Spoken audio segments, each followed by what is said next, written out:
আপনি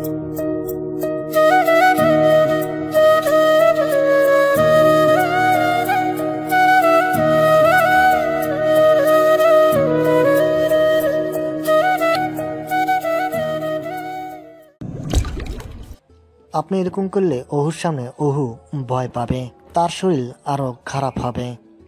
কথাটা শোনা মাত্রই আব্র ডাক্তারের কলার ছেড়ে দেয়, আশেপাশে না তাকিয়ে আর রাগে ফুঁসতে ফুঁসতে আইসিইউ কক্ষ থেকে বেরিয়ে যায়। পেছন থেকে সবাই ডাকতে থাকে, তবে আব্রর কানে কোনো আওয়াজই পৌঁছাচ্ছে না। দ্রুত পায়ে হেঁটে হসপিটালের বাহিরে চলে আসে। বারবার শুধু মাথা চুলকাচ্ছে আর চোখ মুখ খিচ্ছে। রাস্তার পাশে সাইড করে রাখা আজমল খানের গাড়ি নিয়ে ছুটে আব্র। ড্রাইভার চাচা দেখে আব্রকে ভয় পেয়ে যায়। আব্র গাড়ি নিয়ে চলে যাওয়ার পর ড্রাইভার বিষয়টা আজমল খানকে ফোন দিয়ে জানিয়ে দেয়। মোর জীবনে এক অবিচ্ছেদ্য অধ্যায় তুমি, যা লিখতে চাই মন বহুবার। কলমের কালি ফুরিয়ে যায়, অথচ বলি পড়ে না। কবুও কহেবার তোমারই নিয়ে দেখতে চাই এমন রংধনু সাত রং, তুমি কি হবে না আমার কখনো সখা? নিশিরাত শুনশান, ঘুমন্ত প্রকৃতি, স্তব্ধ ছায়া, চাঁদের এক ফালি ঝলক, ঝিঝি পোকার ঝিঝি শব্দ। রাস্তা বয়ে চলেছে আঁকাবাঁকা মেঠো পথে। কবে কেহ সেই পথ ধরে হাঁটছে, আবার কেহ বিষাদের যন্ত্রণায় মুখ থুবড়ে পড়ছে। গোঙানির শব্দ শোনা যাচ্ছে হসপিটালের কক্ষ থেকে, তবে কংক্রিটের দেয়াল ভেদ করে সেই রাও বাহিরে পৌঁছাচ্ছে না।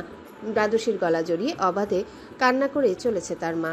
তার দ্বাদশীর মস্তিষ্ক তার পরিচয় জানতে ব্যস্ত। শরীরে এক ফোঁটা শক্তিও নেই যে শোয়ার থেকে একটু নড়বে, তবুও চেষ্টা সাধ্য নড়াচড়া করছে। অহুর তৎপরতা দেখে ডক্টর সাহেব ওহুকে শান্ত করতে চাইলেন। তুমি লড়াচড়া করো না, ভয় পাওয়ার কিছু নেই। এই যে দেখছো যে এরাই তোমার পরিবার। ইনি হচ্ছে তোমার মা, ইনি হচ্ছে তোমার বাবা। তোমার নাম হচ্ছে আরোহা খান অনু। তুমি স্কুলের ছাদ থেকে পড়ে গিয়ে ব্যথা পেয়েছ, তাই তোমার স্মৃতিশক্তি চলে গেছে। তুমি চিন্তা করো না, সব কিছু ঠিক হয়ে যাবে ধীরে ধীরে। কিন্তু ওহু তা মানতে নারাজ। চঞ্চল মন অথচ তার শূন্য মস্তিষ্ক, তাই ডক্টর বাধ্য হয়ে ওহুকে ঘুমের ওষুধ ইনজেক্ট করে পুনরায়, যেন তার ছটফটানি তার শরীরের কোনো ব্যাঘাত ঘটাতে না পারে। আজমল খান ছোট বড় সবাইকে মহলে ফিরে যাবার নির্দেশ দিলেন। অনেক রাত হয়ে গেছে। হসপিটালে শুধু আজমিন খান থাকবে আজ, সাথে নিরাপত্তা রক্ষীরা তো আছে। বাকি সবাই মহলে ফেরার জন্য প্রস্তুতি নিল। তবে ওহুর আম্মি যান বেশ কাতর হয়ে পড়েছেন। তিনিও মেনে নিতে পারছেন না এই নিষ্ঠুর সত্যি। তাকে আলিনা খান এবং আরও কয়েকজন মিলে বুঝ দিচ্ছেন, তবে ডক্টর সবাইকে সান্ত্বনা দিচ্ছে এই বলে যে ওহু স্মৃতিশক্তি হারিয়েছে এটা খুবই কম প্রতিক্রিয়া তার আঘাতের তুলনায়। আরও বড় কিছু হতে পারত, এমনকি ওহু কোমায় চলে যেতে পারত। ভাগ্য ভালো যে ওহু শুধু স্মৃতিশক্তি হারিয়ে ফেলেছে। সবাই এই ভাবনা ভেবে নিজেকে সান্ত্বনা দিচ্ছে। ছোট্ট নিহারও খুব মন খারাপ। সে এসব কিছু বুঝতে না পারলেও এটা ঠিকই বুঝেছে যে তার আদুরে বড় বোন তাকে ভুলে গেছে। সবাই একে একে হসপিটাল থেকে বেরিয়ে গাড়িতে চড়ে বসলো। তবে আলিনা খানের চোখে মুখে উৎকণ্ঠার ছাপ।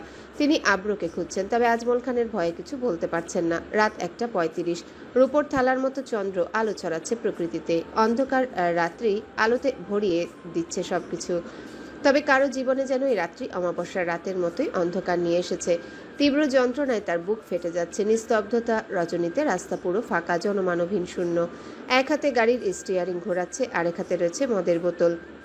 যেরকমভাবে মন চাইছে সেরকমভাবে আঁকাবাঁকা পথে এগিয়ে চলছে। 20 বছরের তরুণ যুবকের অন্তরিক্ষে থাকবে তারুণ্যের ছোঁয়া, প্রাণবন্ত মন শরীর। আজ সেই তরুণের মনে নেমে এসেছে বিষাদের ছায়া। চোখের প্রচ্ছদ লাল রক্তের মতো টকবক করছে। নেশা চড়েছে ভীষণ, যার তরুণ আঁখি যুগল বিভৎস রক্তিম বর্ণ ধারণ করছে আব্রর।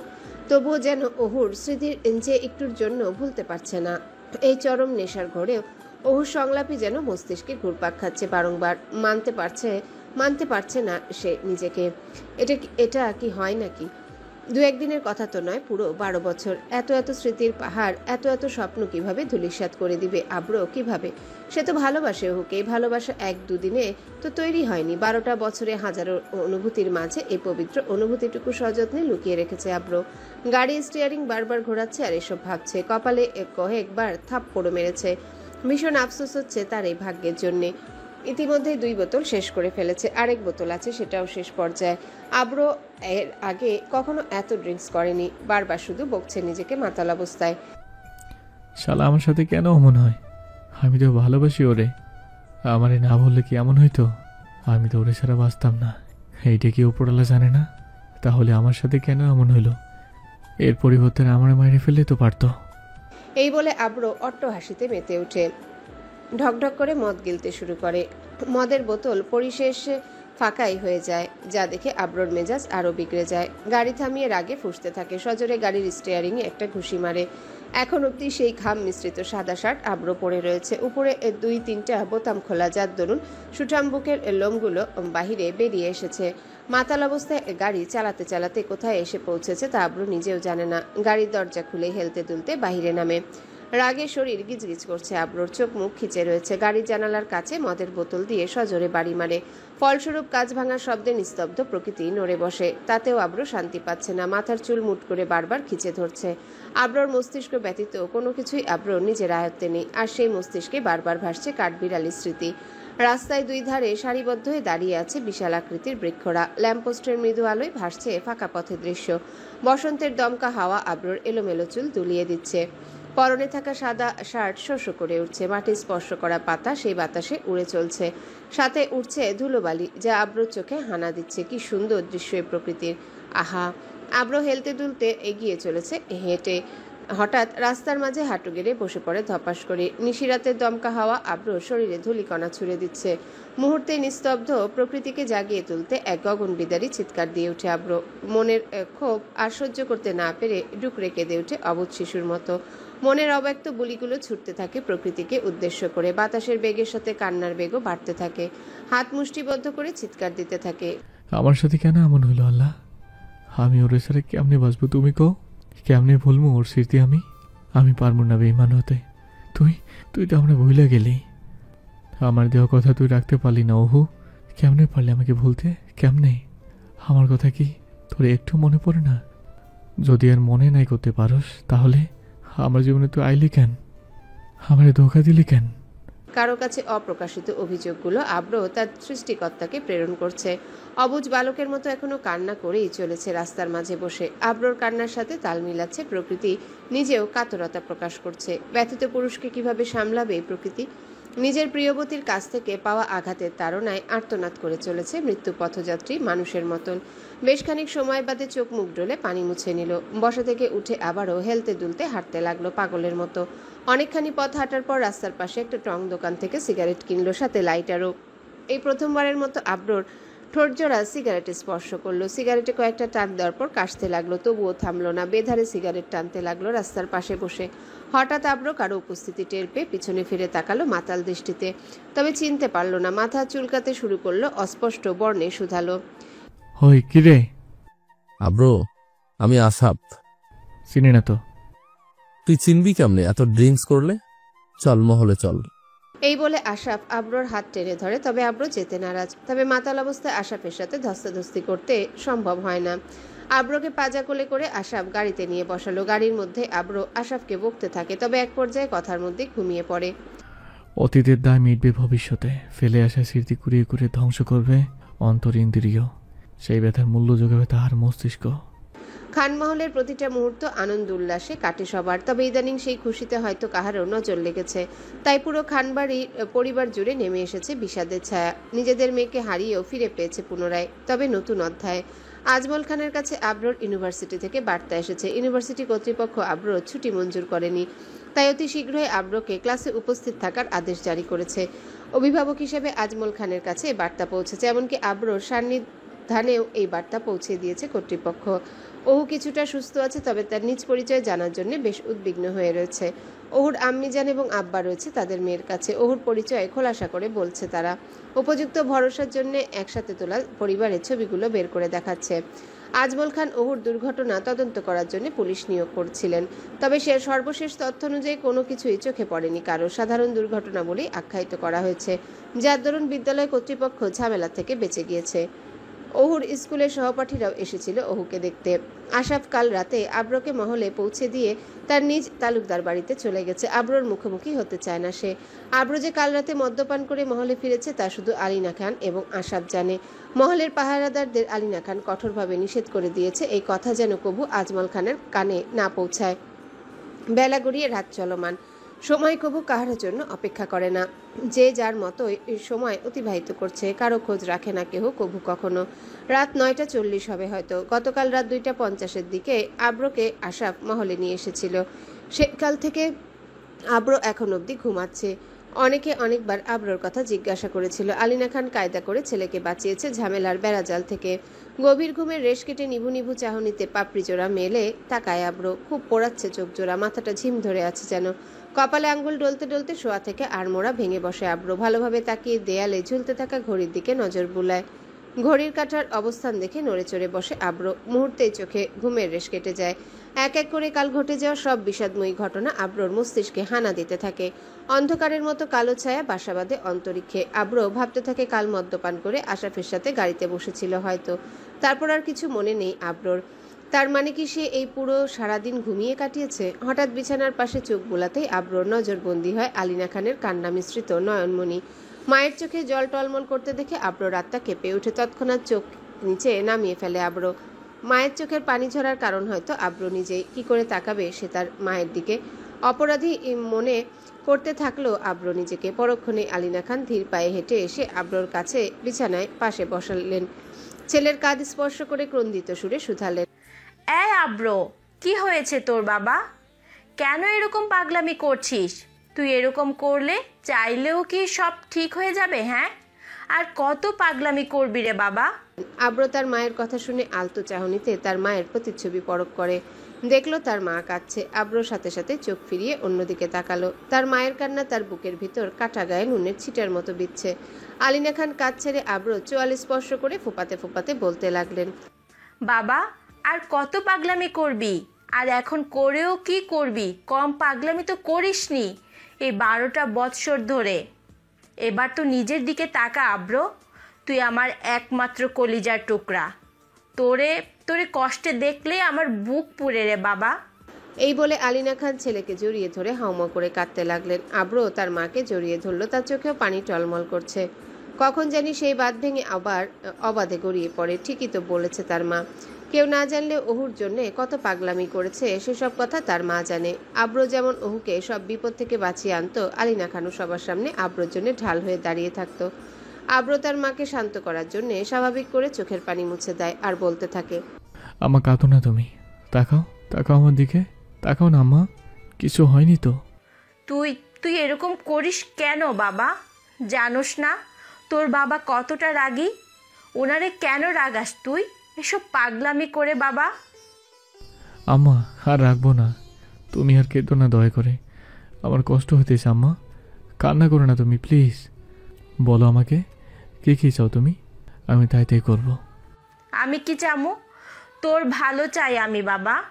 তুই তোর বাবার সবার আবদারটা রাখ না। মন দিয়ে পড়াশোনা করে সবার মুখ হাসি উজ্জ্বল কর বাবা। এসব পাগলামি বাদ দিয়ে। এটাই তোর কাছে আমার আবদার। তোর বাবার কাছে ইউনিভার্সিটি থেকে মেসেজ আসছে, তোরে জলদি করে যাইতে বলছে। তাই তোর বাবা কাল সকালে প্লেনের টিকিট কেটে রাখছে তোর জন্য। আব্রো তার মায়ের কথা শুনে দীর্ঘশ্বাস ছাড়ে। হাত মুষ্টিবদ্ধ করে কিছু একটা ভেবে প্রতিউত্তর দেয়, ঠিক আছে আম্মা, যাও। তোমার আবদার আমি রাখবো। তুমি খুশি হবা তো আম্মা? এই বুলি শুনে নিজে চোখের পানি মুছে আব্রোকে আবার জড়িয়ে ধরে আলিনা খান। আমি আমি অনেক খুশি হয়েছি রে বাবা। এদিকে আয়। এই বলে আলিনা খান আব্রোর কপালে একটা চুমু দেয়। তিনি জানতেন তার ছেলে তার কথা অবশ্যই রাখবে। যা যা, তুই তাড়াতাড়ি ফ্রেশ হয়ে নিচে আয় তাড়াতাড়ি। আমি খাবার বাড়তেছি তোর জন্য। আব্রো মাথা নাড়িয়ে সম্মতি জানায়। অতঃপর আলিনা খান আব্রোর কক্ষ ছেড়ে বেরিয়ে যায় দ্রুত। আলিনা খান চলে যাওয়ার পর আব্রো বিছানা ছেড়ে উঠে পড়ে। তবে মাথা বেশ ভার হয়েছিল। সাইড টেবিল থেকে নিজের ফোনটা তুলে মেসেজ চেক করলো।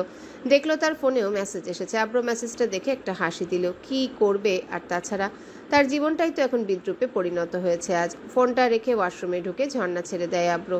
ঝর্ণার পানি আব্রোর শরীরে বলিষ্ঠ দেহ স্পর্শ করছে। আর আব্রো চোখ বন্ধ করে অতীতের ঘটে যাওয়া সব স্মৃতি চারণ করছে আর হাসছে বোকার মতন। খুব হাসছে আব্রো, খুব।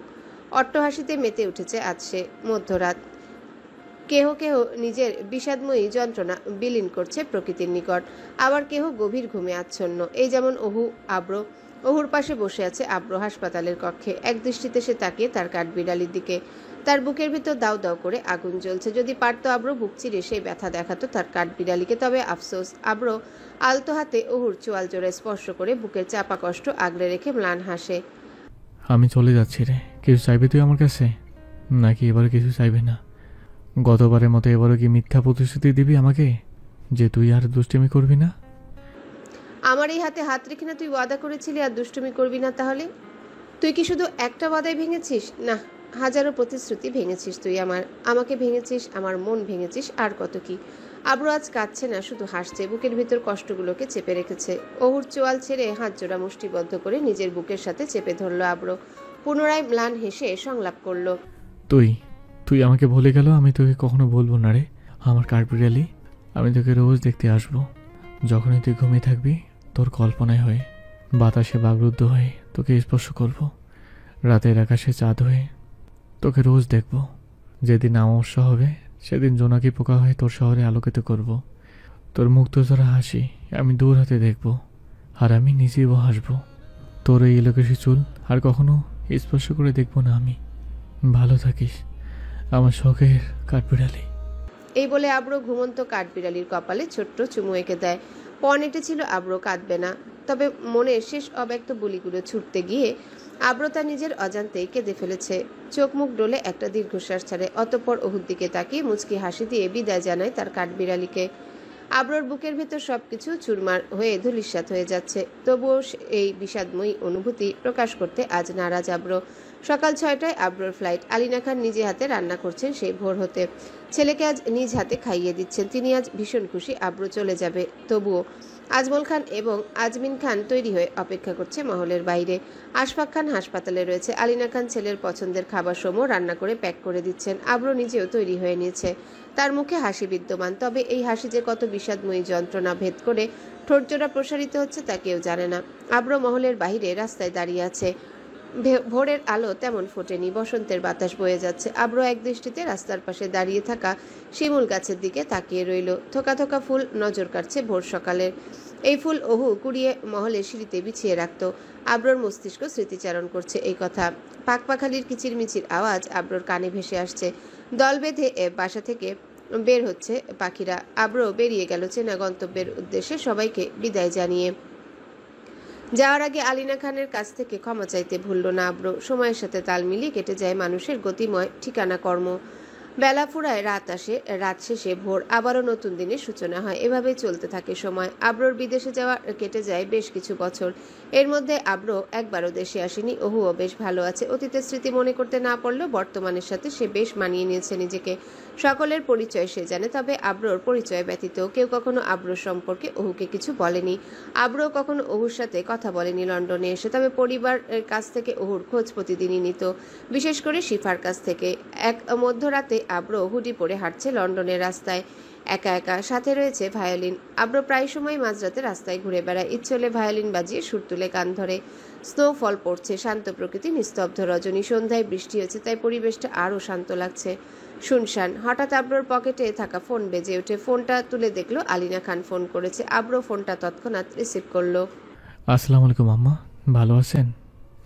ওয়ালাইকুম আসসালাম, ভালো আছি বাবা, তুমি কেমন আছো? আলহামদুলিল্লাহ, আমিও ভালো আছি। কি করছেন? একটু আগে না কথা হলো, হঠাৎ আবার কল দিলেন যে? ওই তেমন কিছু না, বলতে ভুলে গেছিলাম। অহুর উচ্চ মাধ্যমিক পরীক্ষার ফলাফল দিয়েছে। অহু গোল্ডেন এ প্লাস পেয়েছে।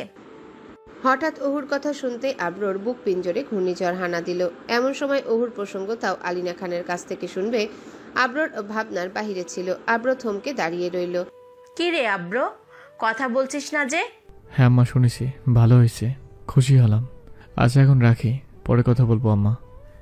এই বলে আব্র ফোনটা রেখে দেয়। একটা দীর্ঘশ্বাস টেনে নেয় ভিতরে।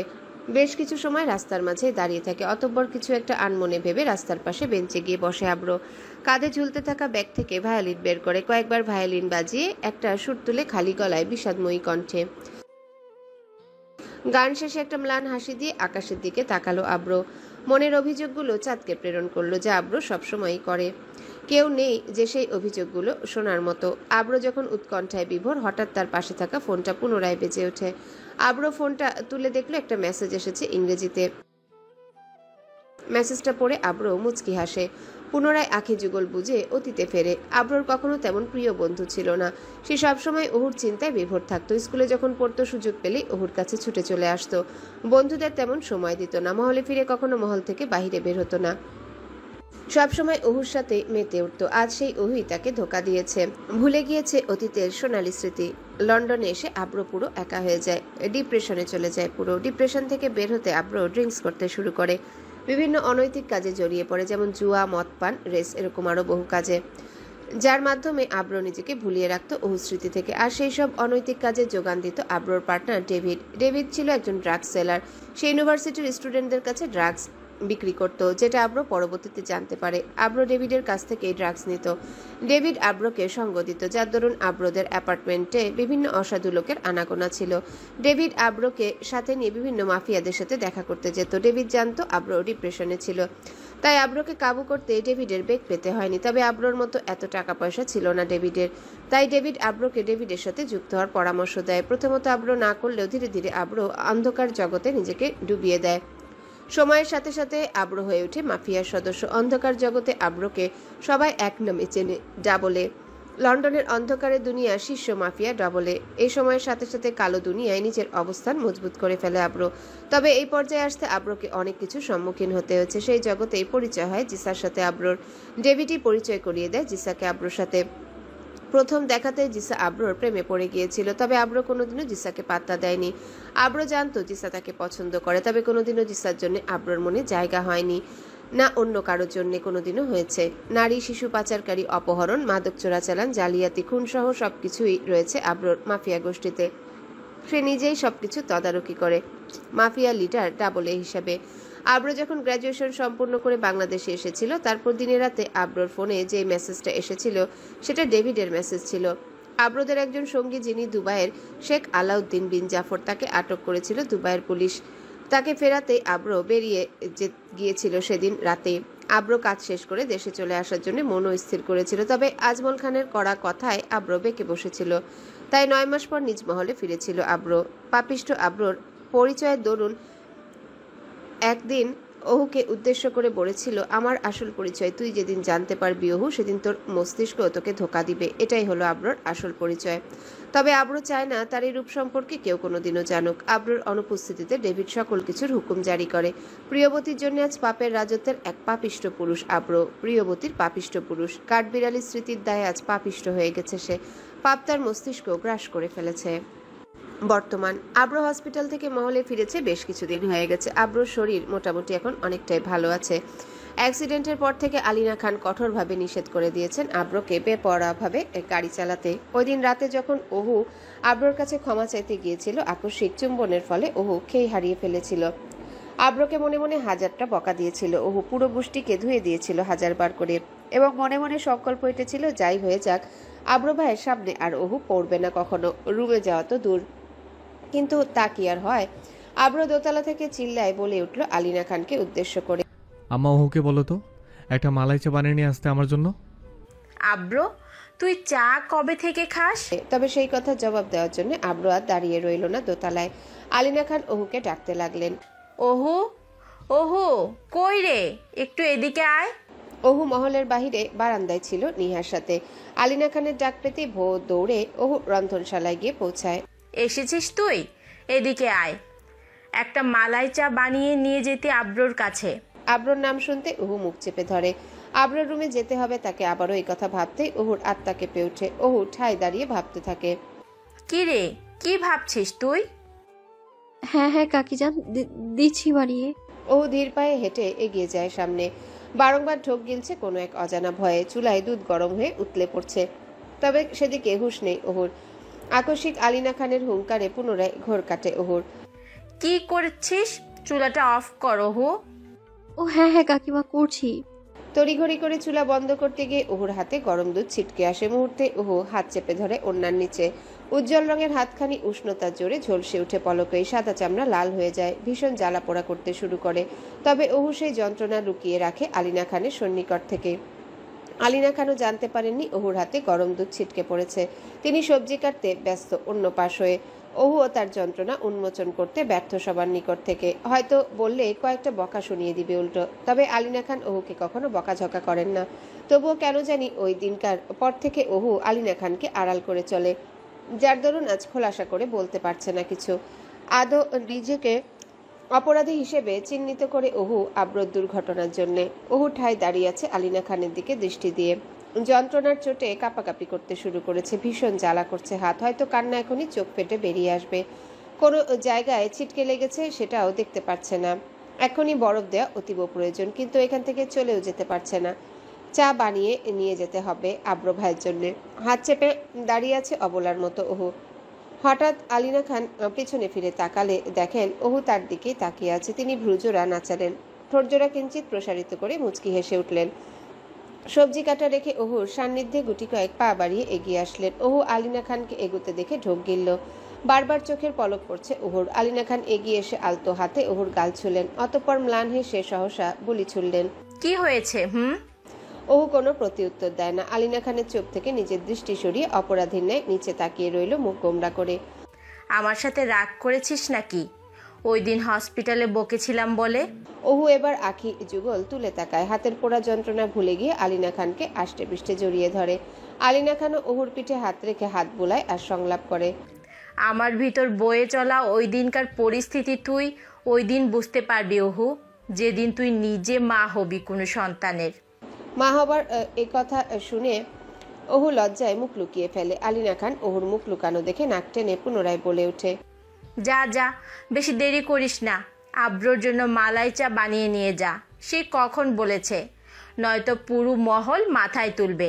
আচ্ছা, কিন্তু কাকি জান, আব্র ভাইয়া তো চা খায় না, কফি খায়, তাহলে যে হঠাৎ আজ মালাই চা খাওয়ার আবদার জুটেছে? আমিও তো এ কথাই ভাবছি, তাদের বাপ ছেলে যে কখন কত ইচ্ছার আবদার জোটে রে ওহু, কি বলবো। অহু পোড়া হাত নিয়ে আব্রোর জন্য চা বানাতে শুরু করলো। ডান হাত পড়েছে, তবুও সে যন্ত্রণা সহ্য করে শ্যাম পুরুষের জন্য চা বানালো চন্দ্রবালা। চা নিয়ে ধীর পায়ে এগিয়ে গেল আব্রোর রুমের দিকে। অহু যথাসম্ভব হাতটা ঢোকে রাখার চেষ্টা করছে, কারো নজর যেন না পড়ে, বিশেষ করে আব্র ভাইয়ের নজরে তো একদমই নয়। সেই দিন রাতের অনাকাঙ্ক্ষিত ঘটনার পর থেকে অহু আব্রোর সাথে কথা বলেনি। আব্রোকে দেখলেই দৌড়ে পালিয়েছে।